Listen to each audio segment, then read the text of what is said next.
Buenos días a todos y quiero dar las gracias especialmente a aquellas personas que no dominando el euskera han venido a una clase de euskera y es de agradecer el esfuerzo que están haciendo. Bueno, gaur gure artean gero epeltza idazlea dugu eta beretaz esan berda dago derrigorrez euskerarekin oso konprometitua egon dela beti Nafarroan eta horrela Nafarriko gobernuko itzultzaile izan zen urte askotan, baita ere Nafarroko ikastolen federazioko lehendakaria eta baita ere Nafarroko Euskararen Kontseiluko kidea, 89an. Bueno, irabazitako sariak, importantia dira, Euskadi literatura saria 97an eta 89an berriz Jose Bajaka beka irabazi zuen. Irabatian poemak eta antzerkigintzan jardun bazun ere, berehala narratibara pasa zen, eta liburu zerrenda luzea dugu, eta esango ditut batzuk, baina esan nahi dut salgai daudela hemen 20 eurotan, azkenengo biak, Erretzaile damutuen konpainia eta Mendik joak. Eta beste titulo batzuk dira, Sasiak ere begiak baditik,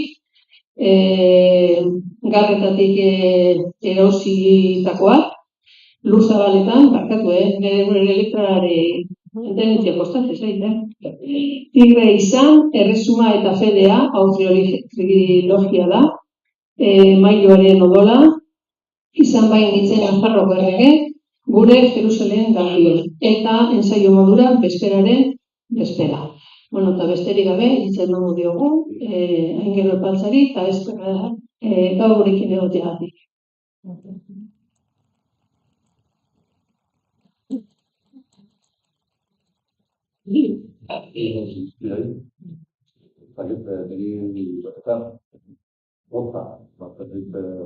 Zarauzta etortzeak eta alde horretatik bilatzak, eta izan. Gustu.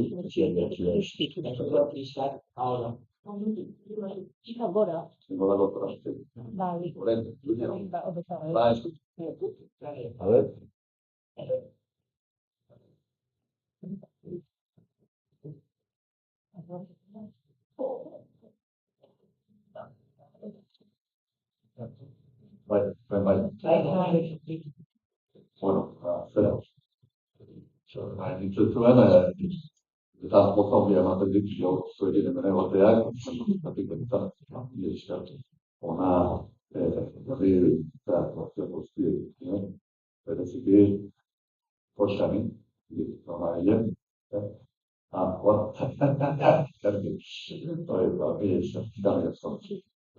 eta ni hemen behin baino horietan, eta ona, etortzen aitzen lehenitiko aldia, behin baino horietan, izana nahi zenen, baina egon naiz, zuek zobreten tokian. Ni bentsat, familiarekin izan nahi, Nafarrotik, uda guztietan, etortzen ziren horietatik, zuen ondartza, zera inbaditzen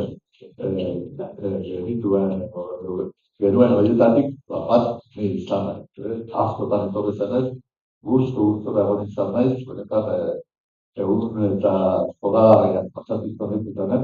Eta behin baino jotan, batez ere aurrak txikiak zirenean, zinera etorri izan gara, zubelora etorri izan gara, eta hor, zorriten tokitik pelikulak eta orduan alde horretatik ere ilusioan ziren, Josenek komentatu zidanean, eta gore horra, bueno, alde horretatik ere, poza hondia.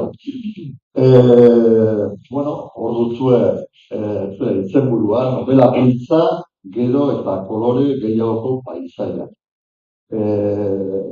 Bueno, gero eta kolore gehiagoko paisaiarenak, ez dakit bereziki esplikaziorik behar duen, gero ikusiko dugu, baina, bueno, zuek ere somatzen ari gozaren. Eta novela beltzarena, igual, ez dakit definitu behar den zerbait. Beti eztabaidak izaten dira. Eta novela beltza zer da. Eta zertaz ari gara novela beltza ari garenean. Bueno, hori da gaur egun gehien bat erabiltzen den izendapena, baina niri adibidez gustatzen zait beste hau, krimen literatura. Gainera, krimen literatura esaten denean, nik uste dut ja esplikatzen dela, oso garbi, zer da novela beltza, zer da krimen beltza, krimen bat dagoen. Krimen bat tartean balita dago, hori genero beltza zari gara. Gainera, igual, gaur egun novela beltza erabiltzen da, baina krimen literatura izan daiteke beste genero batzuetan. Zera, ez du zertan noveletan, aurten adibidez, aurten bertan, agertu da, liburu bat, nire Naur Meabe Lekeitiarrarena, Morante frantzesa, eta poesia liburu bada.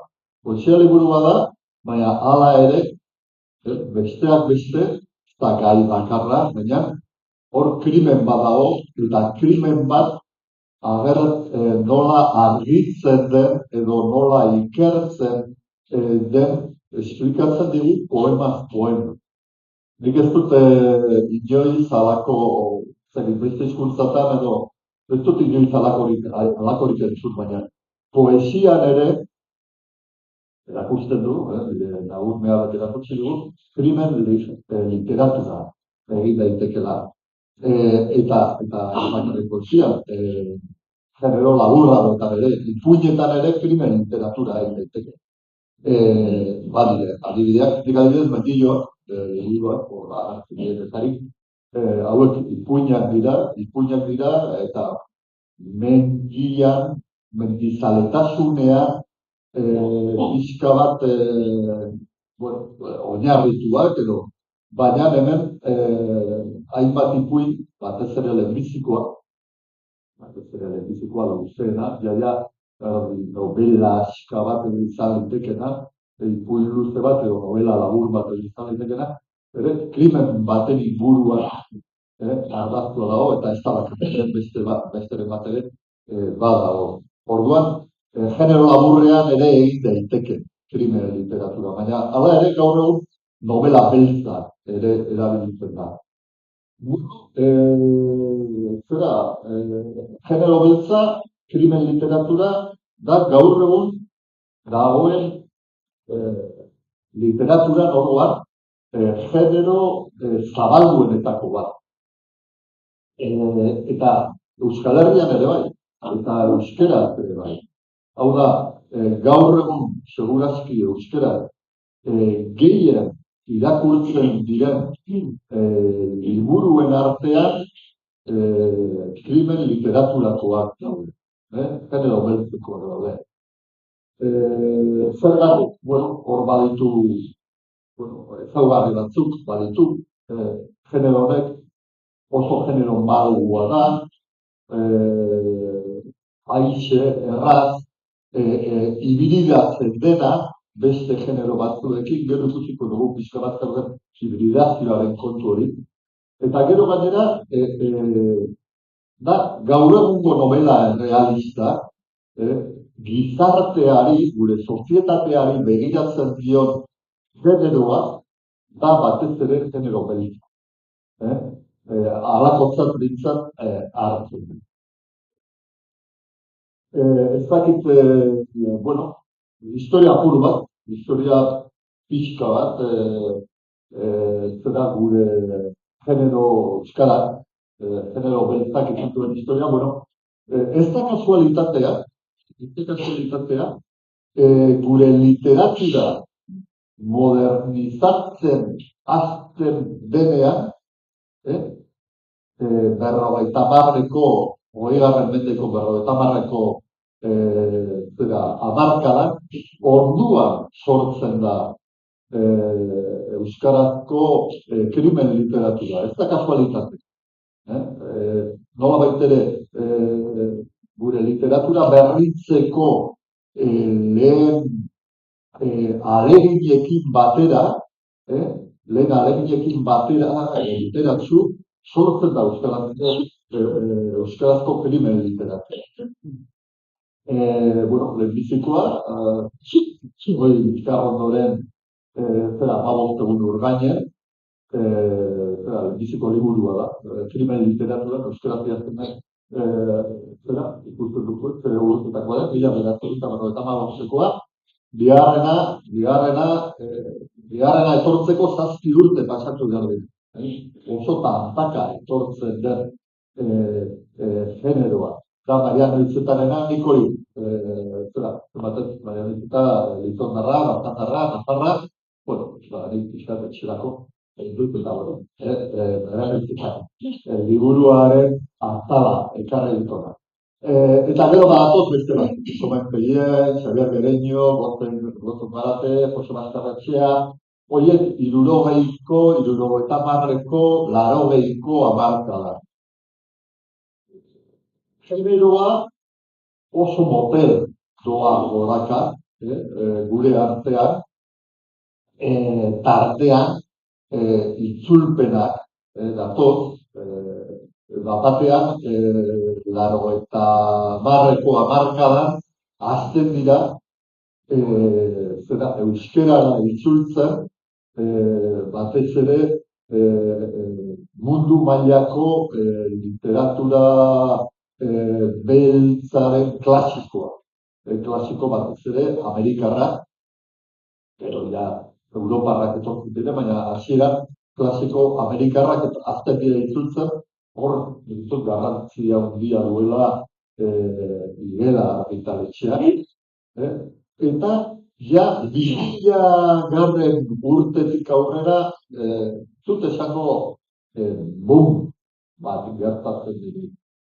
Euskal literatura beltzarena, euskal krimen literaturarena, boom bat ez da inoiz gertatu, baina bai azten direla gero eta autore gehiago eta gero eta liburu gehiago egin.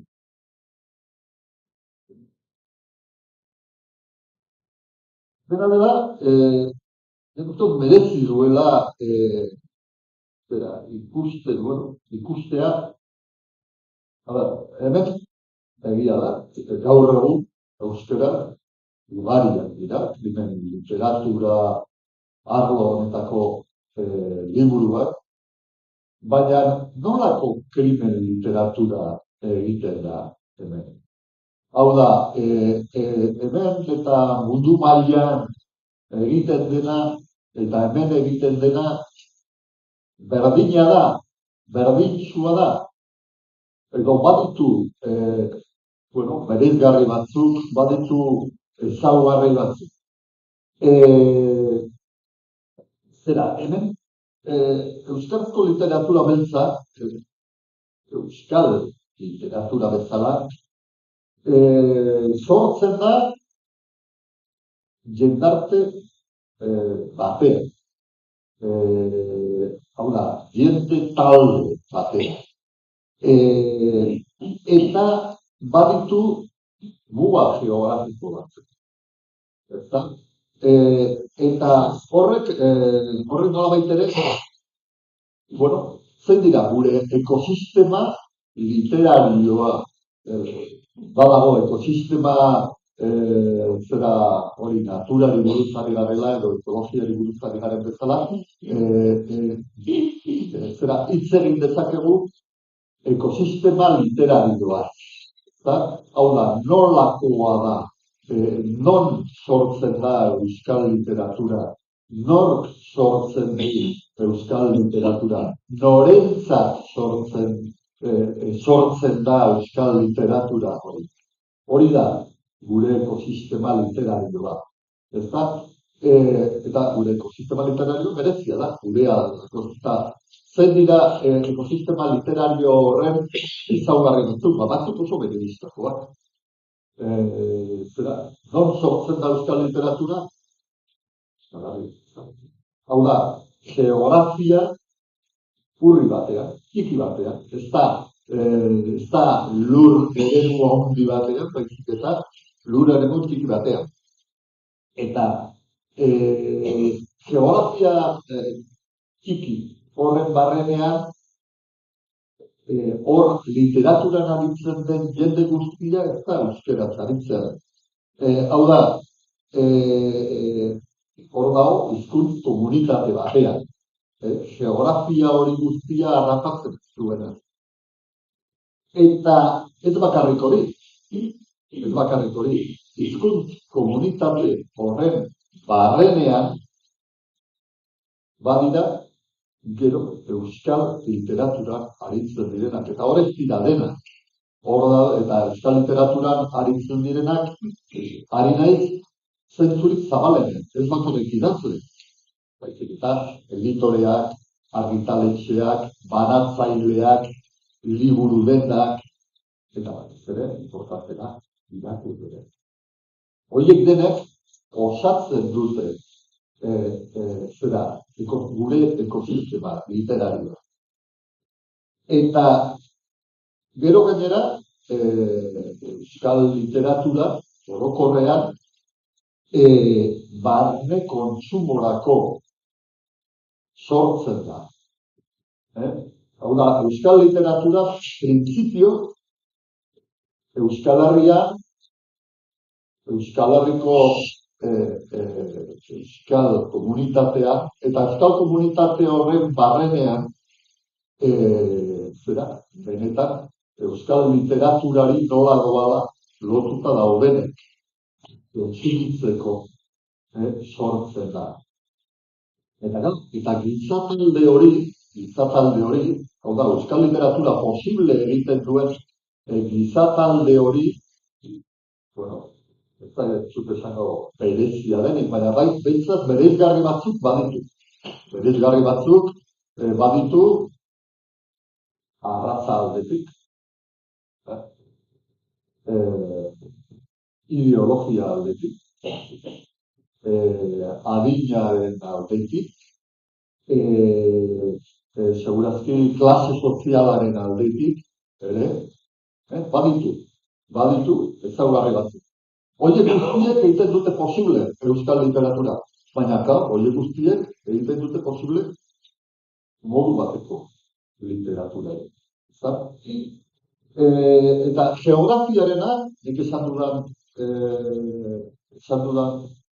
gauza, lehenbiziko gauza nolakoa, geografia txiki batean, geografia urri batean. Gertatzen da euskal literatura, eta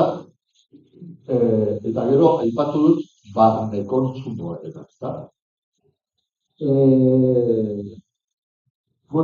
Ez dakit zuek ezagutzen duzuen idazle bat, da Britaniarra, da Peter May.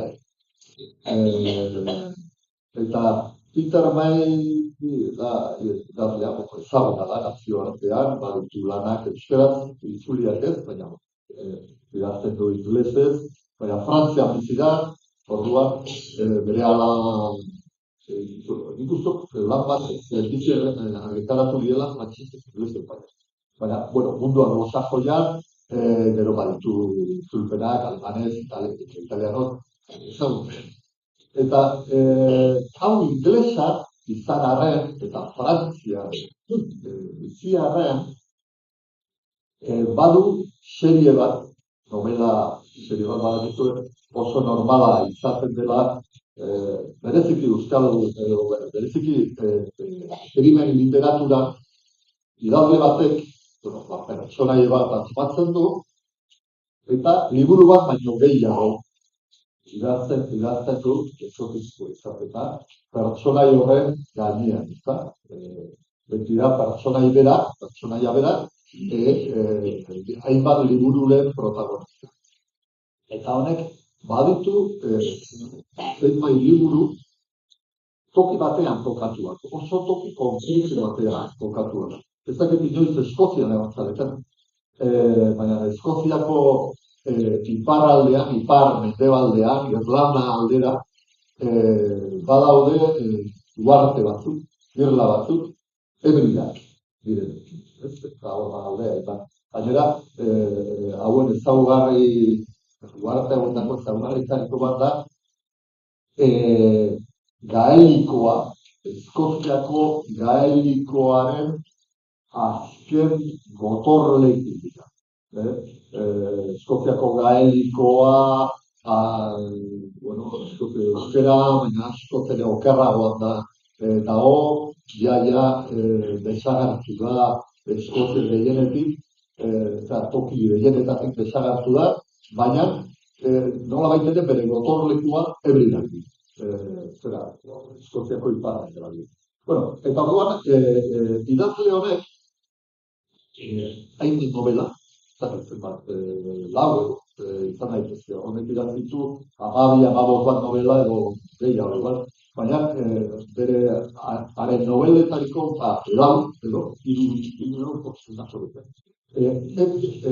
Ebridetan kokatuta daude. Hau da, oso toki konkretu. Eta arrakastatu izan dute. Eta zer gertatzen da, zergatik izan dute arrakasta? Besteak beste, historio onak, zilazio kontatuko ditu, baina irakurleari oso leku exotikoa egiten zaiola.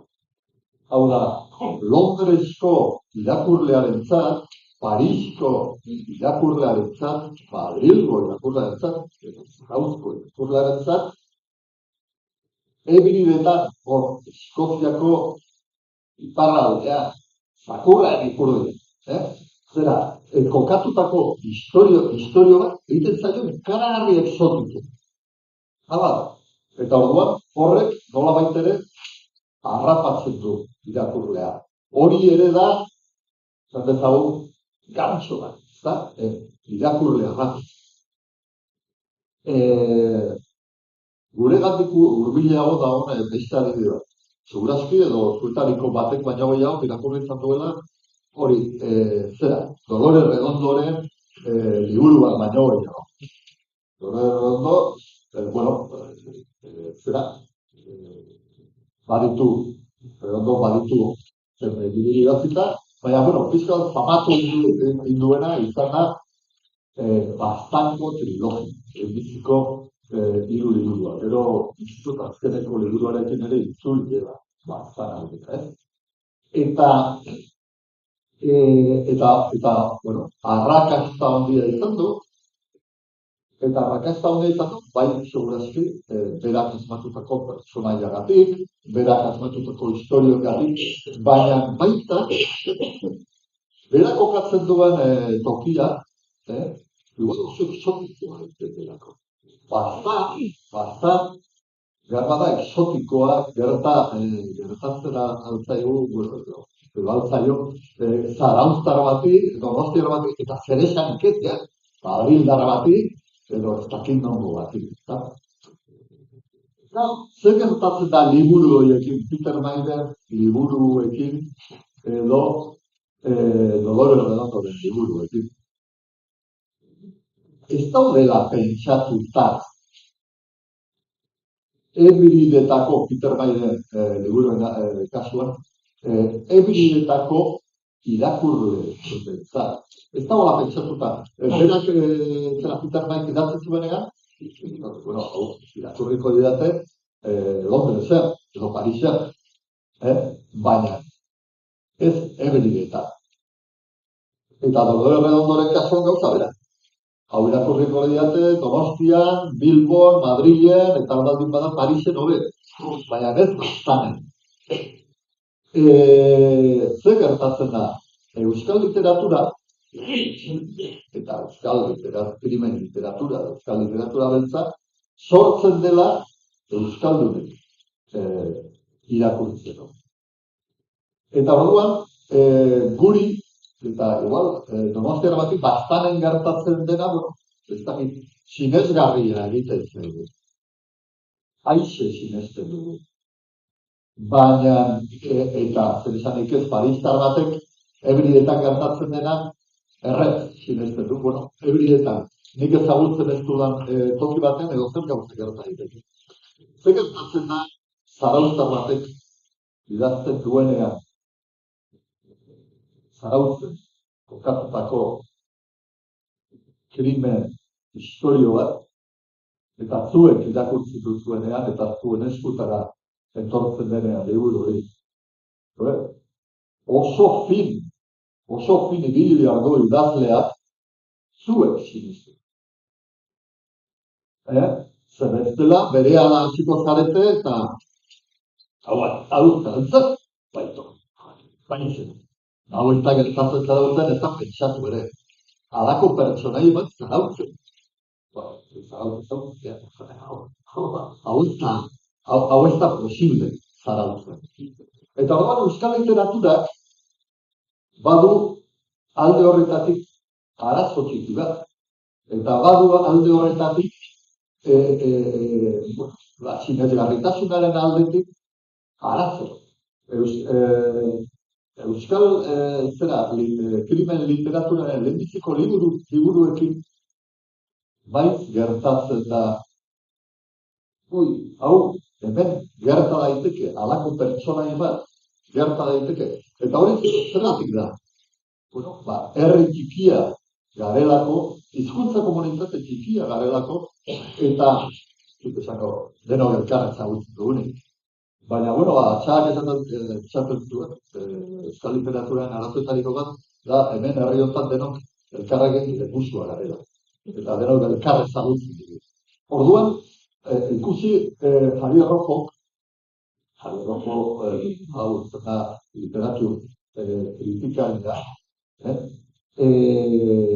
orain ja guztozko hildatu dagoela, eta honek elkorrean lan itetzen. Eta ikusi zer dio. Euskal Herrian kokatzen diren novela beltz askotan sinesgarritasunaren arazoarekin egiten dugu topo. Izan ere, askotan idazleek oso presente dauzkate eredu klasikoa. Denok dakizkigun izan ere, Chandler, Hammett. Eta eredu klasiko horiek gehiegi errespetatuz argumentuek behartu edilen dirudite Euskal Herrian bezalako komunitate txiki batean behar bezala. Eta hori arazo bat. Euskal genero beltzaren ezaugarrietariko bat izaten da honak bentzen diren leku izena, zuek adiren novela amerikar bat, hartzen bali baduzue, estatu batuan, hartzen bali baduzue, Nueva York. Eta hor, gauzak gertatzen dira, Borgarren Avenidan, edo Manhattango ez dakitze auzo batean, eta ez dakitze kale batean, hau da, ezagutzen diren paisaietan, izenak dituzten paisaietan. Los Angelesko badakit non, eta segurazki guk mapa bat hartzen baldin badugu, edo Google Maps hartzen baldin badugu, hori ikusiko dugu kale horren izena. Eta hori jaia da genero beltzean, novela beltzean, krimen literaturan legeetariko bat. Nik adibidez, hautsi nuen. Nik sinesgarritasunaren arazo horrekin nik rock and roll idatzi nuenean, duela ja 20 urte, novela beltza da, eta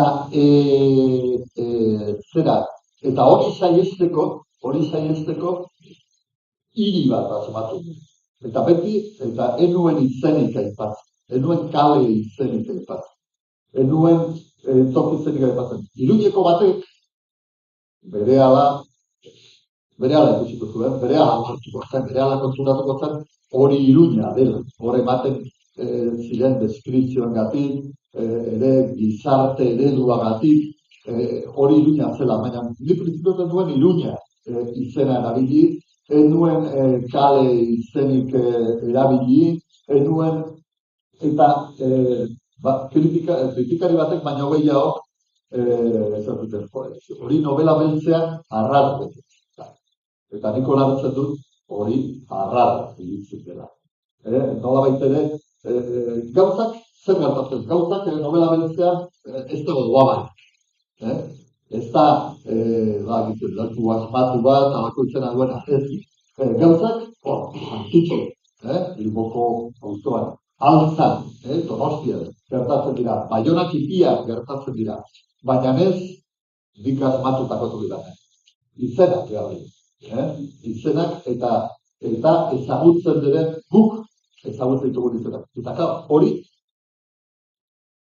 problema bat izan daiteke genero beltzari egiteko momentu. Badira salbuespen. Ez dakit ture ezagutzen duzuen telebista sail bat egin da, hori da, pertsona egin. Bueno, egin duzuen Jon Arretxe. Jon Arretxeren pertsonaia da. Zera, hori, Basauriko idazlea, da, segurazki, gaur egun euskaraz egiten den novela beltzean idazlerik ezagunena eta idazlerik arrakastatsuena. Eta arrakastatsuena, ze honek ere hausten du pixka bat lege hori. Euskal literatura bakarrik euskaldunek irakurtzeko egiten delako hori. Honek lortu du, zera, erdera argitaratua izatea, bere lan, nik uste gehienak erderara atera dira, eta gainera, kurioso bat, baina erderaz ere, gaur egun Espainiako, beraz, dudanean, gaztelania bintzat, Espainia frantzisera, itzuli izanean. Gaztelaniara bai, eta gaur egun, Espainiako estatuko literatura beltzean, krimen literaturan, ezaguna da. Nola baitere, aipatzen den izena eta da Jon Arretxe. Eta Jon Arretxeren asmakitzun dut, arrakastatsuena da, zure da, zera, Burkina Fasoko, Burkina Faso, non dauen, zera, Afrikako erdialdean, bueno, zera, etorkin bat, bizi dena, San Francisco auzoan. Eta kuriosoa da, bueno, pertsonaiak, segurazki, bere xarma izanen dugu, historioak ere, bere arrazoiak izanen ditu hori funtzionatzeko, baina zer funtzionatzen du zera, batez ere hasierako nobeletan, Jon Arretxeren hasierako nobeletan, ture agertzen denean, San Francisco auzoa. San Francisco Bilboko auzoa da, baina oso eszenario historiko da. Hau da, segurazki gaur egun Bilbotar gehienak ez dira San Francisco sartzen. Gaur egun, zera territorio Comanche bat edo, baina badu alako puntu. Eta orduan, Bilboko irakurlearen ere, San Francisco edozer gauza. Eta edozer gauza gerta daitekenez, Jon Arretxe kontatzen digun edozein historio sinesgarria egiten zaio euskal irakurleari. Eta besteak beste horregatik funtzionatzen du hainongi, edo funtzionatzen dute hainongi Tureren historia.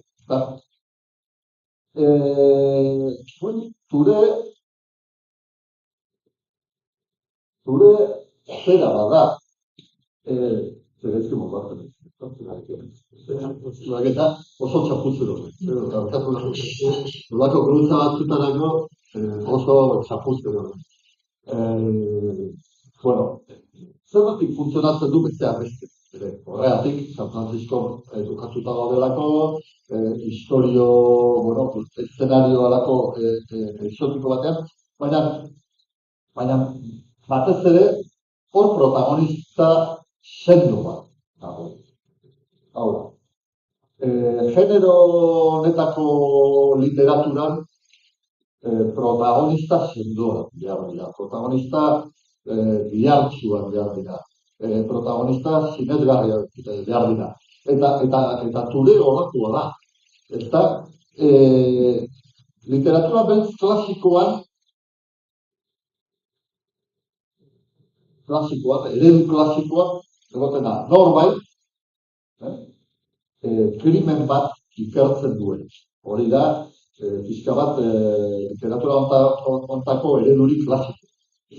Norbait hori, pertsona hori, izan behar du zera. Orduan, izan behar du pertsona horrek diar eta sendotasun. Eta zera, euskal literaturan, badire beste liburu batzuk. Zera, halako pertsona sendoa eta asmatu dituztenak.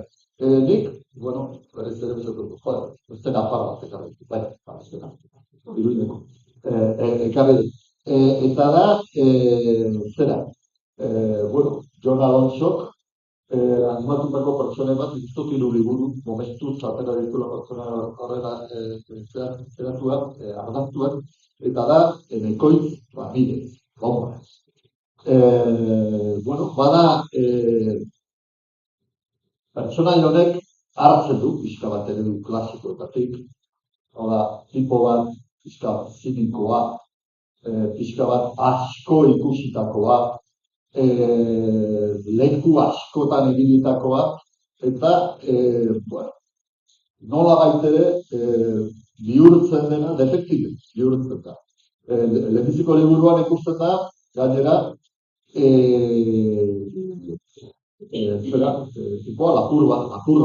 lapurra dela, eta halako zirkunstantzia batzuk erabaten dute, lapur atxilotzen dute, zera, eta azkenean bihurtzen da detektibe, kasu bera, kasu bateko detektibea berez. Hau da, kasualitatez, eta ikusi hori ere ez da kasualitatea. Ture ere, kasualitatez detektibe, bilakatzen da, bihurtzen da. Zina batean etzen detektibe, baina kasualitatez, egoerak bultzatuta, zera, detektibe bihurtzen da. Lombazen kasuan, Jon Alonsoren zeraen kasuan, arte izan duan bezala, lapur izan da, arte martxantea izan da, eta ere izan da, eta komeditan. Eta presoa. Eta hori ere ez da kasualitatea. Nik esan dut, euskal literatura horretan, sortzen dela gizarte batean. Sortzen dela giza multzo batean. Bere lege propioak dituena eta bere ezaugarriak dituena. Eta zergatik jarri zuen Jon Alonsok, preso politiko hori bat detektibe lanetan. Igual onargarriagoa irakurlearen aldetik onargarritasun handiagoa lortu nahiak. Ez dakit zer, euskal literatura, euskal krimen literaturak duen ezaugarrietariko bat, eta oso nabarmena, da euskal literaturak, orokorrean, eta euskal krimen literaturak alergia diola informean. Uniforme nota. Ez da oso maiz gertatzen, hau da, guk irakurtzen dugu gaztelania egiten den krimen literatura, inglesez egiten dena, frantsesez egiten dena, eta oso normala, ez dut esango kasu gehienetan, baina oso maiz, nor da protagonista? Protagonista da polizia. Itxian, polizia bat, nire oraindik gaztelaniaz eta irakurtzen dudanean, historia batzuk, guardia zibilean, izaten dira protagonista. Inglesa baldin bada, igual, Scotland Yardeko zera bat, FBI-ko zera bat, gendarme bat, oso normala izaten. Euskal literatura beltzea ez da hain normala. Ez da, ematen du, erreparoa ematen diola idazleari bere protagonistak uniformea eramatea. Ez denek, badira salbuespena, eta bueno, zera, aipatuko dut, salbuespen batzuk aipatuko dut. Bata da, berriz ere, etxerako, Alberto Ladron, eta honek, zera, honek, kuriosua da, zera, bere protagonista nagusia, eta dozena liburu, zera da, Leire Asiai emakumea, eta foruzaina, ez, forala, polizia forala, foruzaina. Eta, bueno, baina, ikusi, zera,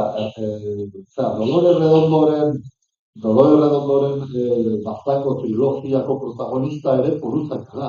Irakurri baldin baduzu, foru polizia da. Eta jaia bateratxu, ez dut uste Ladronek kopiatu zionik zera Dolores Redondori, jaia bateratxu enteratzen Alberto Ladronen biziko liburua zera Leire Asiai foruzaina protagonista.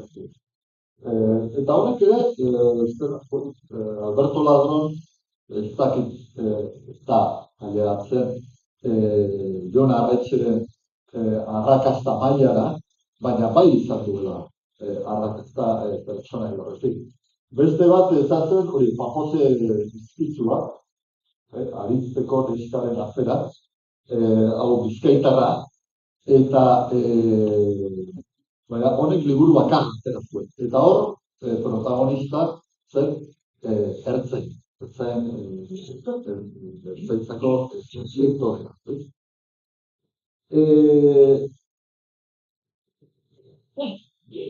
Euskal literaturaren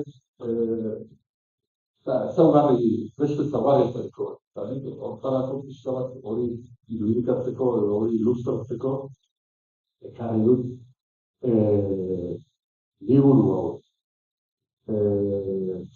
Edorta Jimenezen, Zaharrak lurra aurkitzen duen lekua. Edorta Jimenezek, badira, krimen literatura, badira idazle batzuk, monokultiboa egiten dutenak. Beti krimen literatura egiten dutenak, eta beste idazle batzuk, tarteka egiten dira genero desberdinetan, eta noizean behinka halako liburu bat ateratzen dutenak. Nire kasua ere hori da. Hainbat genero diferentetan, genero historikoan egiten nahi, bestelako historioak ere idatzetan ditut, eta noizean behinka gustatzen zen. Nobela beritzera edo urbilitzea. Edorta Jimenezek kasua horixe da. Hor, liburu honetako protagonista bai, ertzaina da. Ertzaina da, eta kanpoia du zekoitia edo ez izena edo baitz izena. Nola gabitzen ditu ezabatzen.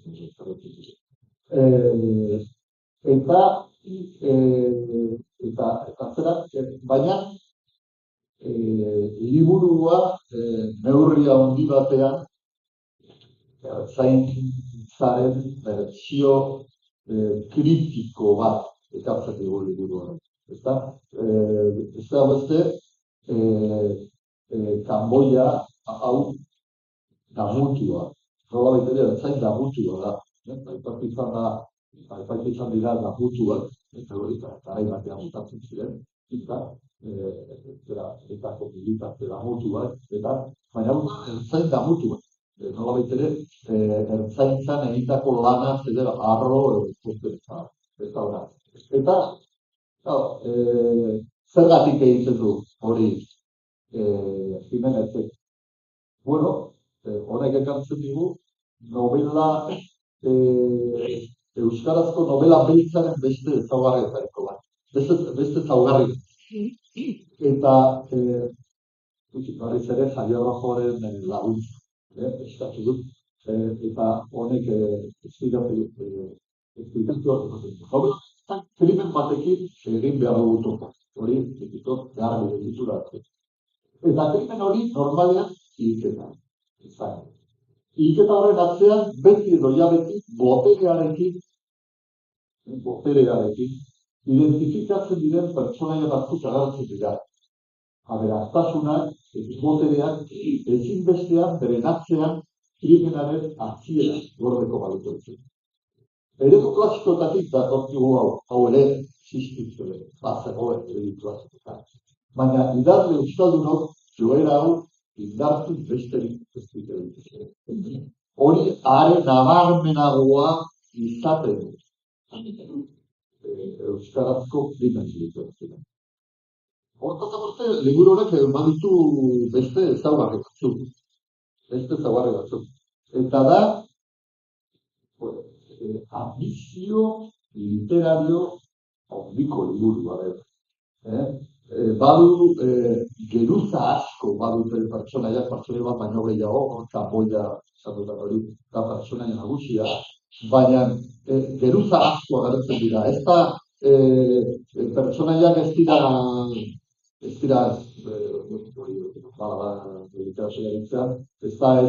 beltz, ez zuri, grisa, denak dira grisa, denak badituzte alako aldarri dituzte.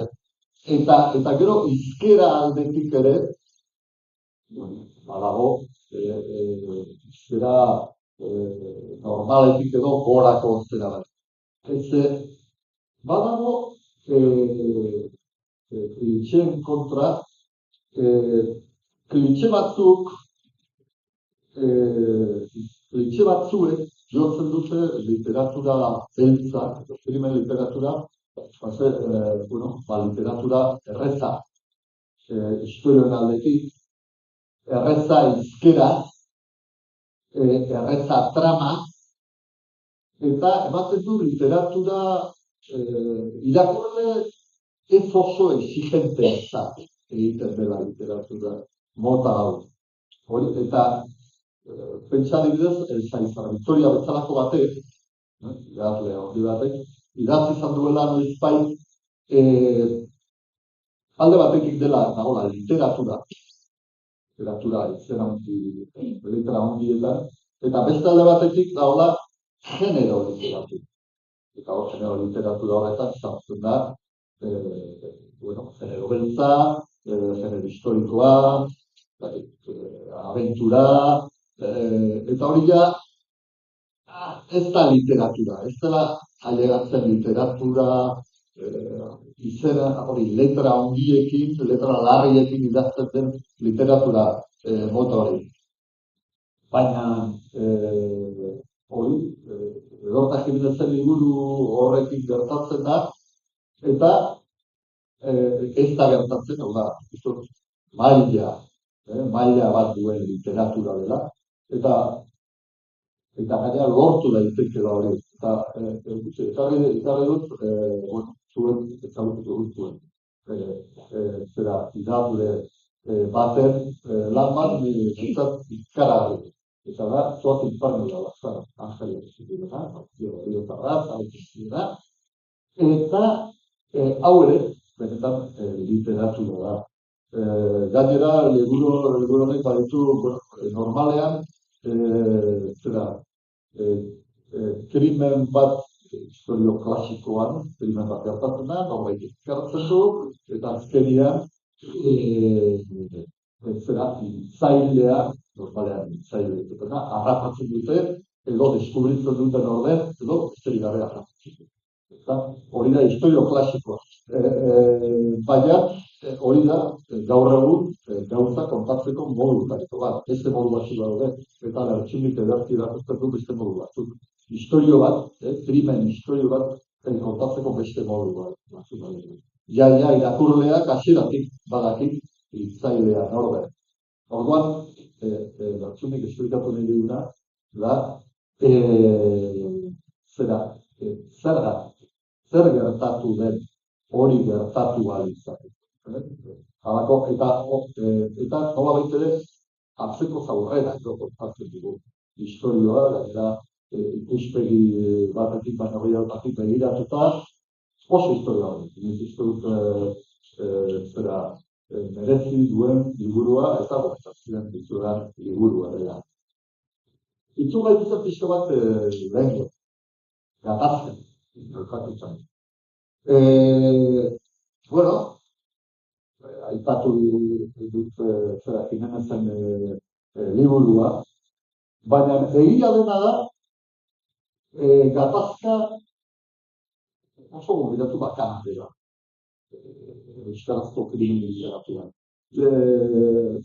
Pentsa, erdara, gaztelaniaz, segurazki idatzi direla asko ere liburu gehiago, krimen literaturaren arlo horretakoak euskaraz baino. Beraz, egia da, ez bakarrik krimen literatura. Gatazka garai batean ere, jaia saiesten zen gaia, euskal idazleok saiesteko kultura edo genuen. Bueno, kasu guztietan, hemen maiz aipatzen dut gauza bat, eta gero salbuespen. Bueno, badire salbuespen. Baina batxagaren gizona bere bakardadean, nahiz eta batek baino gehiago. Hombre, hori ez da krimen literatura. Ez. Baina badu zerikusia. Eta eutamar esteriteko geltokia da, neki zabaletarena. Hori, zuten ere, da, inoiz, euskaraz idatzean, liburu saldu bera. Hori, jaia salduen. Eta, kasu horretan, oso bakanak, zabaletak ez zuen jaia berriz ere libururik. Baina, horiek, nola baitere, hortan, gatazka delako horretan, girotuta daude. Eta nik neure buruari galdetzen edana, irakurlea inkomodatzeko beldurra, halako zerbait. Gertatu dela. Kuriosoa, gatazka,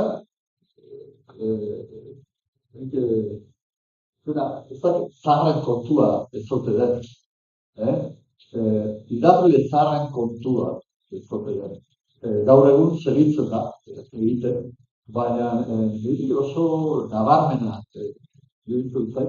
idazle berrien artean, gazteagoen artean, oso guztak. Gaia dela. Idazle gazteek, ez dakit iskin, edo besterik gabe, ez dakit iskin egiten dioten, edo besterik gabe ez zaien gaia interesatzen. Eta hori ere, nabarmentzeko, horiko, edo deigarria, niri bintzat deigarria dituzte. Baina, hemen badituzu bi liburu hauek, berrikitan, duela urte gutxi idatzitakoak, biak, eta, nola ere, gatazkan girotua. Eta biak, adin bat, bi kasuetan, adin bat duten idazlea, idatzien dira. Oso liburu diferentea dira,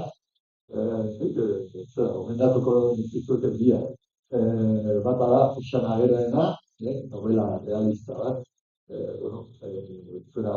zamengoa, baina ditu zarautzen ez dira, Joxana Ageraena, eta oso novela divertida. Eta horre erakusten du,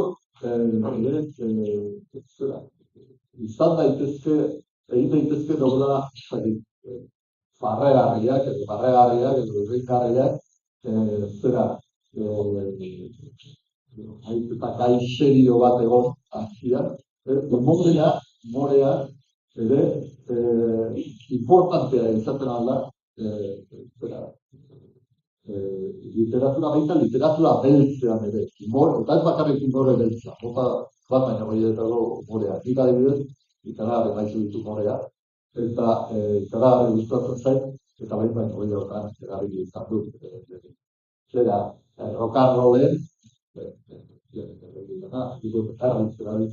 erabili dela, eta arretzaile da mutuen konpainian ere, morea hor dago, morea osagai importantzea. Eta hori, realista batek zuen. Eta beste bat, Luis Garo ere, aeroportuko musika. Hau ere, novela, pretensio literario handiko novela da, eta kuriosoa da, etorkizunean kokatu. Etorkizunean kokatu da.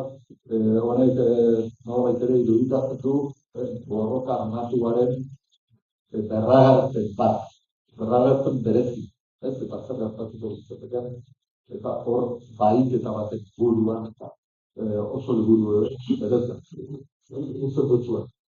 Segitzen, nola baitere, naiz eta presentzia horria izan duen, gatazka euskal literatura beltzen, badu, presentzia bat, baina, eta hori, nabarmentzikoa da, beti adin bateko idazleen artean. Gauza batean, aipatu nahi nuke. Eta da, hasieran aipatu dut. Hasieran aipatu dut, genero beltzak dituen ezaugarrienetariko bat, dela oso genero malgua. Aixe hibridatzen da. Hibridatzen da, abentura liburuekin, hibridatzen da humore, aipatu da dut, humorea erotismoarekin, erotismoak maiz izaten du, bere lekutsoa, bere leku kasu batzuetan handia, beste kasu batzuetan txikiagoa, baina gehienetan izateko bere lekua genero beltzean. Eta gaur egun badago beste genero beltzaz aparte, krimen literaturaz aparte, gaur beste azki genero handia. Segurazki, zuen baldin bazoazte liburuen da handi batera, maiz izaten da atal bat, baina apal bat baino gehiago, Donostiako edo Iruñeko liburuen da handi batera, eta hor, genero historikoa. Eta liburu pila bat genero historikoa. Eta berdin, genero beltzeko. Hor, beste apal handi bat, eta hor, liburu. Eta, hor, liburu pila bat, novela pila bat, gehienetan ezatzen dira novela, girotuak lehenagoko denboretan. Batzuk, ez dakit, Egipto zarrean, beste batzuk, ez dakit, 16. mendean, gurutzaren denboretan, 19. mendean, nik ez dakit genero historikotzat noiz hartzen, Bigarren Mundu Gerran, eta hor liburu pila bat. Eta hor kuriosoa, euskara genero historikoa oso gutxitan erabiltzen da. Nik egin izaten badut trilogia historiko bat, eta baditut liburu pare bat liburu lehenagoko garaietan kokatu bat. Baina euskaraz oso bakan, oso gutxi dira.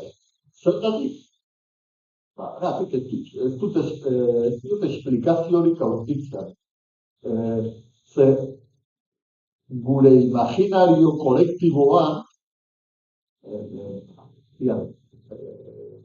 zaldiaren hasiera nola aipatu dudan gure literatura, halako jende edo gizatalde batek sortzen duela toki konkretu batean, geografia konkretu batean, pues, gure imaginario, izatalde horren imaginario kolektiboan, maiz aipatzen da historia, maiz aipatzen da gerra zibila, maiz aipatzen dira karlista da, maiz aipatzen da Nafarroako erreinua, maiz aipatzen da Gaztelako konkista, horiek dira etengabe aipatzen diren gauzak. Eta hala ere, gero gure literaturan horre guztiak oso testigantza gutxi utzi izan ditu. Eta ez diot oraindik esplikazio onik aurkitu, ze gero. Ohartzen baldin bazarete, konturatzen baldin bazarete, erdaraz, Euskal Herrian, erdaraz, egiten den literatura, maiz erabiltzen da, genero historikoa. Liburu asko daude. Zer esanik dira, Espainian egiten den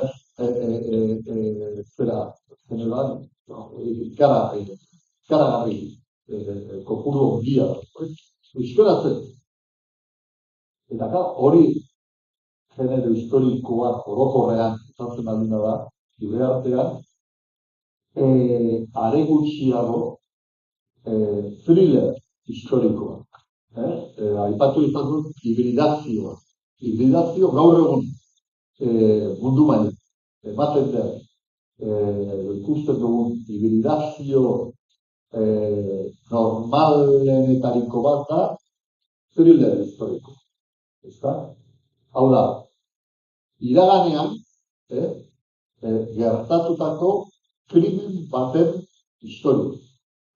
Krimen literatura, baina ez oraingo denboretan gertatua, baizik eta iragan gertatzen den. Eta gainera, iraganeko ikertzaileak agertzen dira.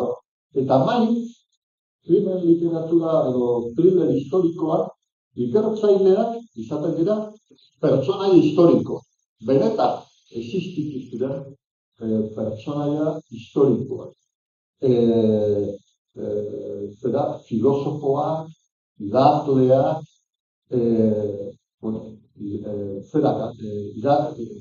idazle, gaur egungo idazle batek asmatzen du pertsonai bat goitik bera asmatu beharrean,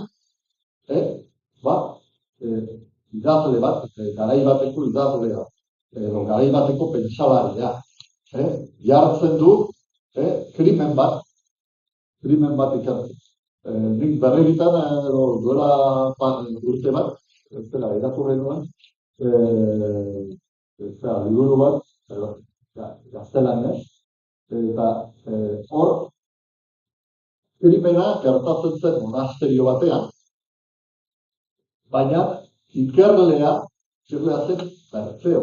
Ez dakit, Espainiako literatura gaztelarra ezagutzen baldin baduzue, hor Bertzeo da, lehenbiziko idazle zan.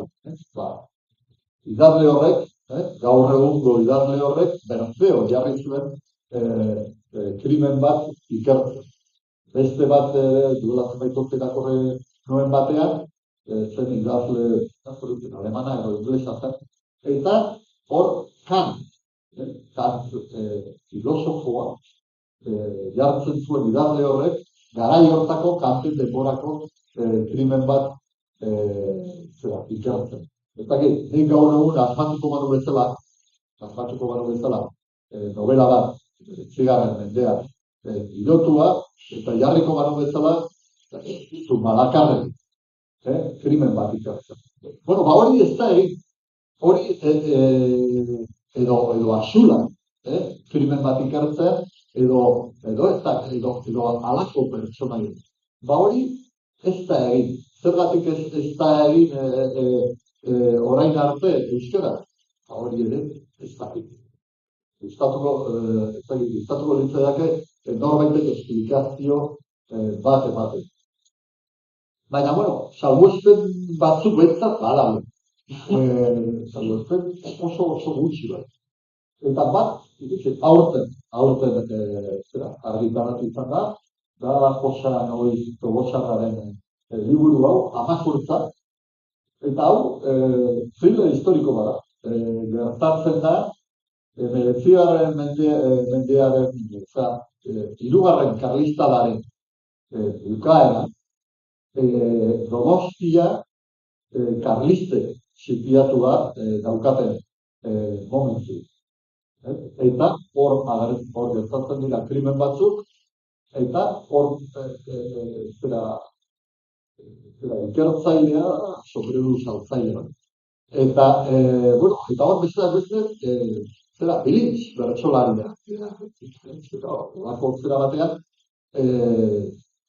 aukera dago pertsonaia historikoak, benetan existitu ziren pertsonaia sartzeko. Eta, bintzat, dena ez dago hain galdua. Badire batzuk,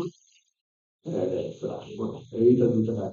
Niri ez dakit zein gustatuko litzaizuek ere zautzen alako pertsonaia historiko bat, ikustea, kasu bat, linketa bat, eta alako zerbait ikertzen.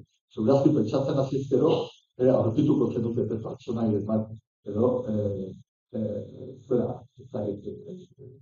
igual, txarrak edo jarriko nuke, edo,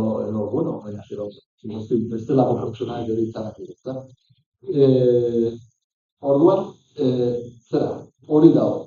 Ez da basamortua, baina, jaia. Eta emakume. Oartzen bali mazarete, nik orain arte, impactu ditudan, idazle guztiak izan izatea. Ez dute emakume bakar materia impactu. Eta ez dute emakume bakar materia impactu, benetan, krimen literatura lantzen duten, edo landu izan duten idazleen artean, oso kasu bakarrik zirela emakume. Nik egin nuen mintzaldi honetarako, halako ikerketa, edo halako sukaldean egiten den bat, oso zorrotza, seguraz eta egin du porretziari. Baina, egin nuen nire zera bat, eta 75 idazle, interazitzen euskal idazle, atera zitzaidan, krimen literatura landu dutena. Eta 72 horietatik, 7 emakume, besterik ez. 7 emakume. Eso gutxi da. Eta gainera, noiz, eta gaur egun gertatzen ari den, pixka bat euskal literaturari segimendu pixka bat, jarraipen pixka bat egiten baldin badiozuez, entzut azken 10 edo 15 urteetako fenomenorik egarriena, begibistakoena, izan da emakumeen sarrera euskal literatura. Gaur egun, gehien segurazki irakurtzen diren idazleak emakumeak dira, euskaraz. Eta gehien aipatzen direnak emakumeak dira. Eta hori zergatik. Besteak beste, irakurleak ere emakumeak dira. Eta normala den bezala, neurri baten nintzen normala den bezala, nahiago izaten dituztelako, bere sentsibilitatetik hurbilago dauden idazleak aukeratzen. Baina hori, euskal literatura berritzea ez da gertatu. Zergatik euskal idazle emakumeek emakumei, zergatik kostatzen zaiak edo kostatzen zaiak. Zergatik ez dira hurbiltzea genero horretara, ez dakit ongi. Momentu horietan ere, mundu baina, genero beltzaren idazleen artean, irakurrienak emakumeak direnik, baina bai emakumeen presentzia oso ongia da krimenaren dama, dama del krimen, aipatu izan da baina horietan, eta irakurtzen ditugu dama del krimen eskandinavo, edo inglesezko estatu batutako literatura, italiera zeiten den literatura, emakumeek presentzia handia dute. Eta euskal literatura beltzea, euskal literatura, hori ez da gertatzen, eta hori ez dakit ongi, zergatik. Eta hori, ez dakit, batek, ikerrarien batek edo, esplikatu beharko liguke. Badira,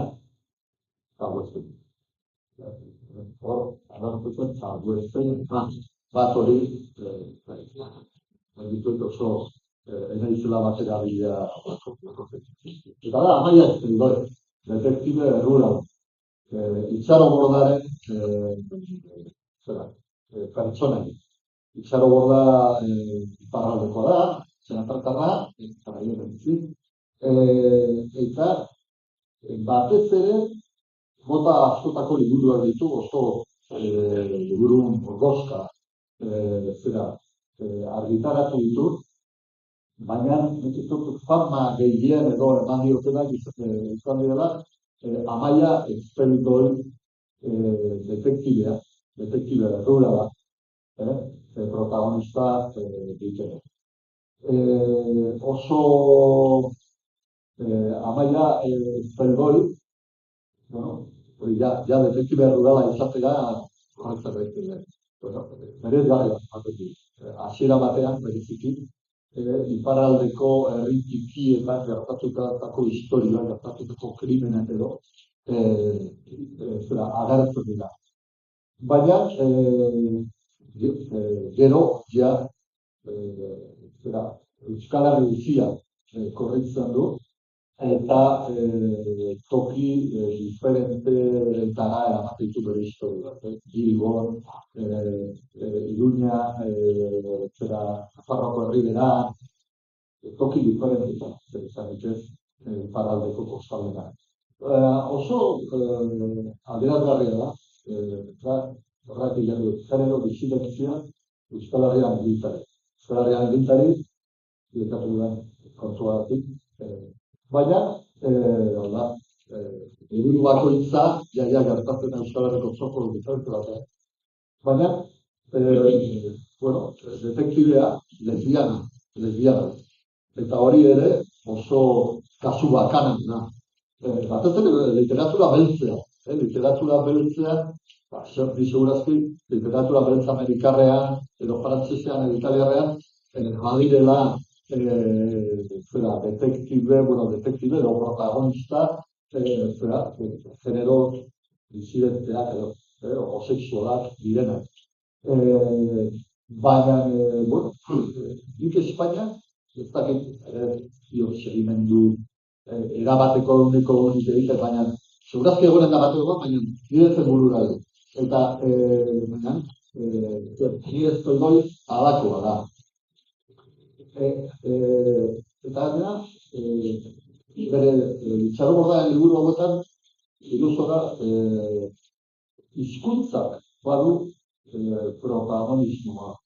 Agertzen dira euskalkiak, agertzen da euskaldun berrien zamoldea, agertzen da bat frantzesa, gaztelania. Hizkuntzak badu protagonismoa. Ze hemen, nik aipatu dudan, hasieran aipatu dudan dutela, genero beltza da gaur egun novela errealistatzat hartzen. Hau da, garai bateko novela realistari gehien hurbiltzen zen.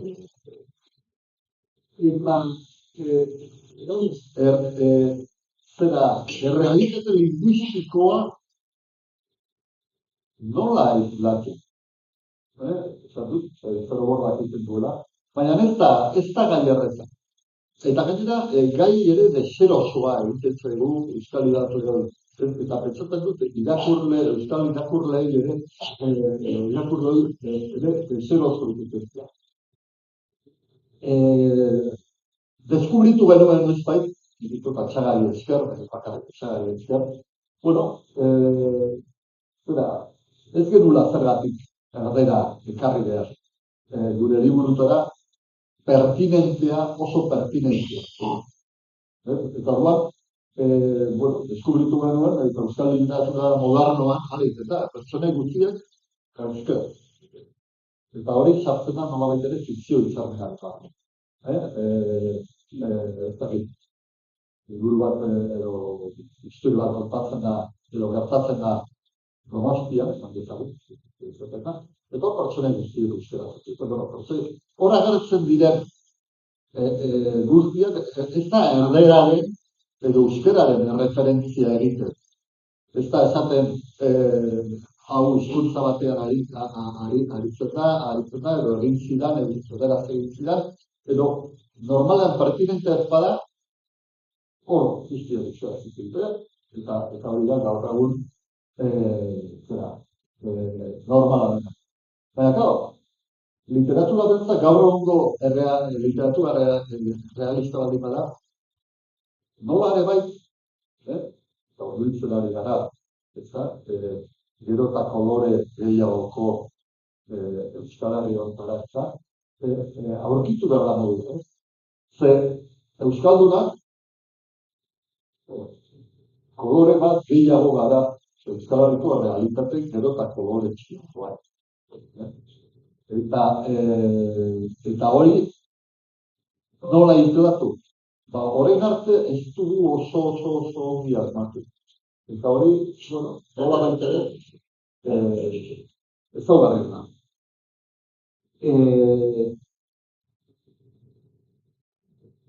Hemen topatzen gara emigrazioarekin. Hau da, nik uste dut emigrazioa dela azken gertatu izan zen, 70ko hamarkadan, izan zen lehenago beste hori bat, 20. menderen hasieran, 20. menderen bukaeran. Baina momentu honetan, nik uste dut azken 20 urte honetan Euskal Herrian gertatu den fenomenorik begibistakoena, immigrazio, estatutik kanpoko immigrazioa.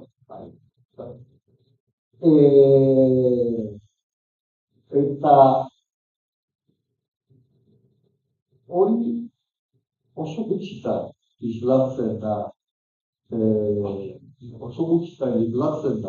literatura. Eta oso gutxitan euskal literatura beltzea. Hau da, nola baitere errealitate sozialari erreparatu behar lioke literatura horretan, euskal literaturak oso gutxitan erreparatu dio errealitate horri. Aipatu dut azpian, zure, liburua, hemen beste bat, aipatu ekarri dut, iparraldeko beste darbe batera, eta entzuten emakumea, hau da, eta da, kakitxado bare zazuki egin, bigirigunen. Hau, baiz gertatzen da, euskal liburu batzuekin, naiz eta onak izan, edo bataz bestetik gorakoak izan, kalitatez, gertatzen da, oarkabe. Ez da, bat ere liburua ipatua. Eta liburu honek ez dio egiten, hizkuntzaren kontuari, hausten ditu hainbat arau, edo hainbat ezaugarri. Protagonista polizia frantsesa da, edarmen da. eta emakumeen, eta euskaldunak. Zuek hori oso arrago da. Bueno, nik ezagutu eta euskaldun. Horrek gaur egun igual erralo. Bueno, gaia prostituzio sale bat da, eta bueno, eta zinean afrikara egiten da, lakarrenan, zinean eta gauza importante bat. Ez du gozokirik banatzen irakurleen artean. Hau da, euskal gizartearekin, Frantziako gizartearekin, oso kritikoa da, euskal gizartearekin dira. Nola zehar eman mota dugun inmigranteekin, ze esperientzia bat ditugun inmigranteekin, gero ere, bueno, eta talka, eta nek agertzen dena ere, talka bat, gure baloreekin, gure balore, eta immigranteek, etorkin batzuek, bere herrietatik ekartzen dituzte baloren artean, balioen artean. Hor, distantzia batez ere, etorkin hori musulman. Bueno, zera, immigrazioa bintzat ukitu izan da, jorratu izan den arloa baina gurtian. Hemen, gero eta kolore anitzagoko edo gehiagoko paisaia dut. Zuek zarautzen kalera ateratzen bali mazarete, ja, konturatuak zaudete, inguruak gero eta buru humanoak, gero eta kolore gehiago ditu da. Eta, bueno, zanduak ezara, migrazioan, gai sozial funtsezkoena. Izan da, eta bergarren, mendeko zati honetan, gure hartzean. Euskal literatura behizean oso leku gutxi izan du horren arte. Eta, bai azpimarratu nahi nuke, hau ere, deseroso ipintzen. Behin eta berriz dituzut, Biztanleari hasieran handia daretik, aipatu dudan, deseroso, zenbait gai deseroso dauden euskal literatura, eta euskal literatura behitzean berizikin, bueno, immigrazioa gai deserosoa da, zergatik, gizartean, gure giza multzo horretan, euskal literatura posible egiten duen jende multzo horretan, gai deseroso. Bestean beste, hor badago, migrazioa eta krimena lotu behar duzu. Nola lotzen duzu migrazioa eta krimena? Hobe, bueno, literatura beltza egin nahi baldin badut,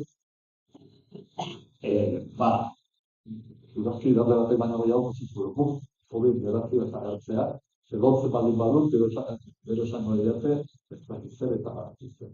Eta, orduan, bueno, egin ezatik, erretzaile landutuen kompainia, iruduan, egin izan dut, hau da publizitatea.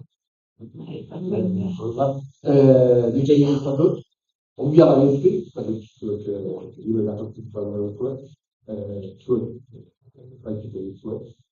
Baina nik uste dut, immigrazioarekin, kalidazleo, egin dezakegun gauzarik importantena da, harrera egiten. Gaur eguna ipatzen da, asko ipatzen, immigrazioari zer egin harrera. Bueno, euskal idazleok, harrera egin beharko genioela, migrazioari, eta nola egiten zaiona harrera migrazioari, gure liburuetara ekarriz. Eta gau, harrera egiten baldin bada, onerako edo txarrezko izan daiteke. Eta hori krimen ditera. Igual txifreak egiten ama. Baina gutxienez egon dago. Gutxienez, hain begiristako fenomenoa agerda dira gure liburuetan. Normalean ez dakit niri irudipena dut, etorkinekin oso tratu gutxi izateke bat. Non ez den, bide amak, edo Gutara enpresa bat baldin badugu, paletan eta iruditzen direlako, edo palenarena, kafea, zerbitzatzen digutelako, zera, zaragotzen, eta, baina, pertsona horiek eta ziurezti horiek izatzen egiten problematika, gure liburutara ekartzea, harrera, ipatzen egiteko, eta esan didate, 11 eterdiak arte nuela, eta piztu 11 eterdiak. Gaurritu galdera epatzen nahi bat eman zuen, gaurritu haute.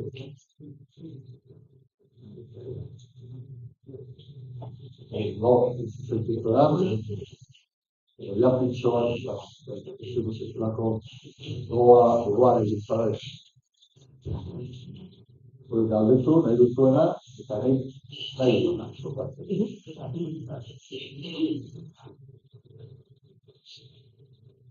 Koro. Banekien batek zehose galdetuko zula, ze askotan galdetzen du, baina gainera eskoziarra da. Baina, izein eta azkapina. Bai, bi galdera ditut. Bat, aipatu duzu, eta garbi dago, novela beltza irakurtzen dizula, baina bereziki novela beltzak besteen novela beltzak irakurtzen dituzu, edo irakurtzen duzun guztien artean, noiz behin novela beltzak hartzen da.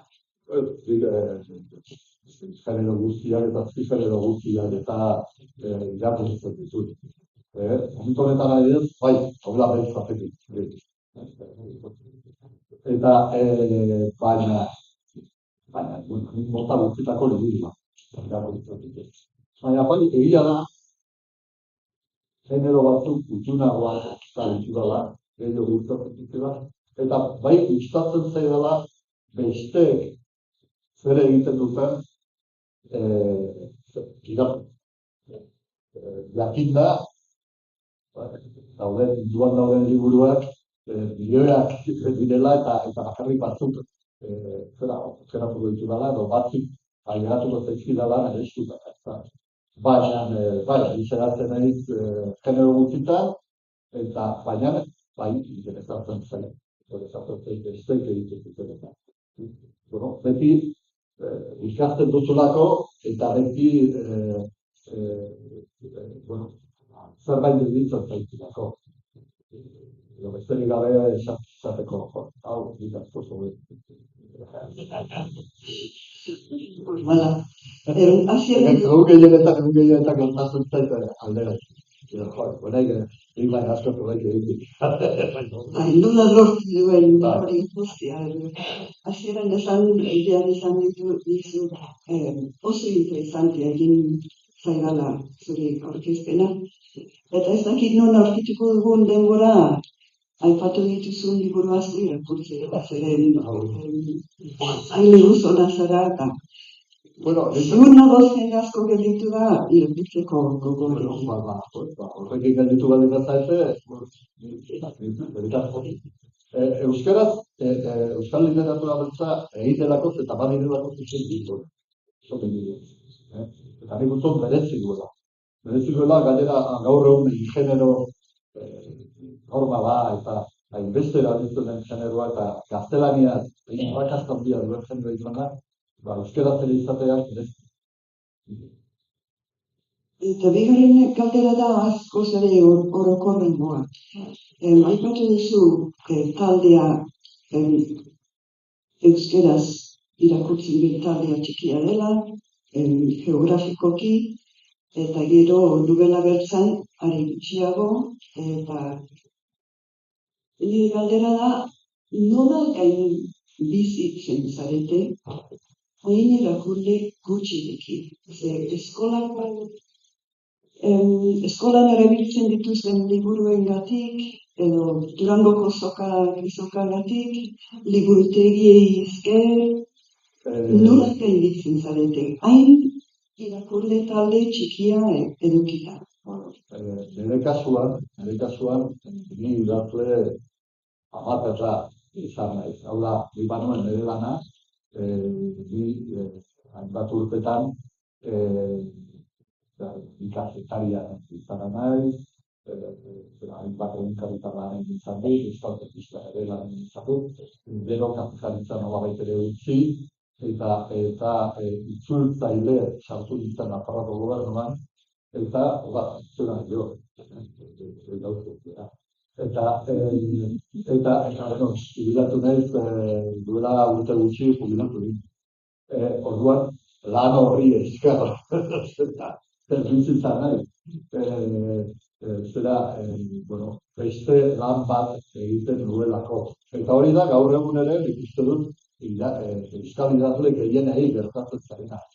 Edo irakasleak dira, edo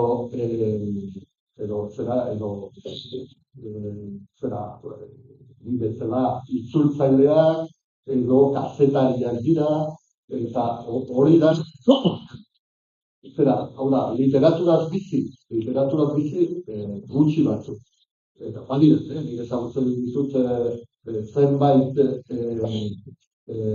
idazle, literaturaz bizi direnak eta bizi izan direnak. Haur literatura ere, haur eta gazte literatura ere lantzen dutelako, badirelako mintzaldiak, badirelako eskola bisitak, eta bizi direlako, eta bakan batzuek lortu dutelako kanpoan ere, arrakasta edo arrakastatxoak izan. Eta horrek gautzen da. Dena dela, zagorik,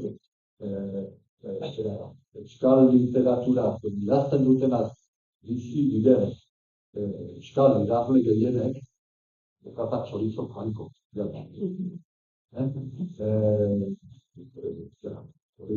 Hori gauza bezala. Ez dut inorez autua beraztu dut. Norbait da bat?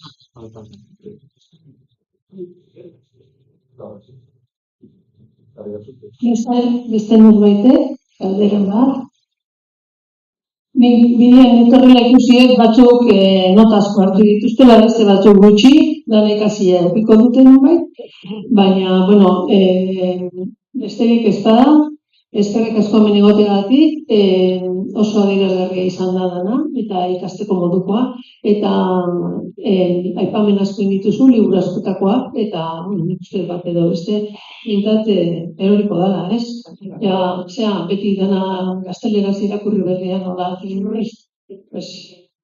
euskarari tartetxo bat hartuta eman. Nire tormentekeen bere liburuen bere ematera. Ez dakit, nik uste interesgarriagoa dela ere ikustea, hemen jende frankoa, bere gai batzuk jorratzen, eta badiela, benetan merezi duten idazle. Zure liburuak badazkagu omen salgai, norbaitek hartu nahi baditu ere, eta, eskerrik asko, zure saioagatik, eta hurren arte. Horren arte, nahi dut.